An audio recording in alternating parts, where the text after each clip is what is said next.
नमस्कार, मी संस्कृती आणि आपण पाहत आहात नवा मराठा।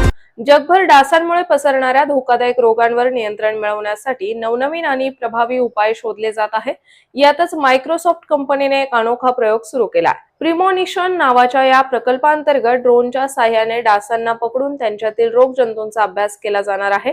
डास पकडल्यानंतर त्यांच्यातील रोगजंतूंचा अभ्यास करून डासांमुळे होणाऱ्या मलेरिया, डेंग्यू, चिकनगुनिया, झिका यांसारख्या रोगांचा प्रसार रोखण्यात मदत होईल। शास्त्रज्ञांनी यासाठी खास सापळे तयार केले असून त्यात डासांना आकर्षित करण्यासाठी बॅटरीचा वापर केलाय। या सापळ्यांमध्ये डास पकडले जातील आणि कॅमेऱ्याच्या सहाय्याने त्यांचे वर्गीकरण केले जाईल। सध्याच्या पद्धतीपेक्षा ही पद्धत सोपी आणि स्वस्त आहे। ड्रोनच्या मदतीने हे सापळे दूरवरच्या भागातही सहज पोहोचवता येतील। मायक्रोसॉफ्टचे संशोधक या ड्रोनला आणखी स्वयंचलित करण्यासाठी प्रयत्नशील आहेत। यासाठी अमेरिकन फेडरल एव्हिएशन ऍडमिनिस्ट्रेशनची मदत घेतली जात आहे।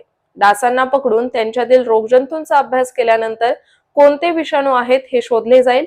डास मारून त्यांच्यातील रोगजंतू शोधणे व्यवहार्य नव्हते, असे पीटर्सबर्ग विद्यापीठातील संशोधक एथन जॅक्सन यांनी सांगितले। या प्रकल्पाच्या माध्यमातून रोग पसरण्यापूर्वीच त्याचा अंदाज घेणे शक्य होईल, ज्यामुळे आरोग्य अधिकाऱ्यांना डेंग्यू सारखे रोग रोखणे सोपे जाईल। त्यामुळे डासांवर नियंत्रण मिळवण्यासाठी हा एक महत्त्वाचा आणि प्रभावी उपाय ठरू शकतो।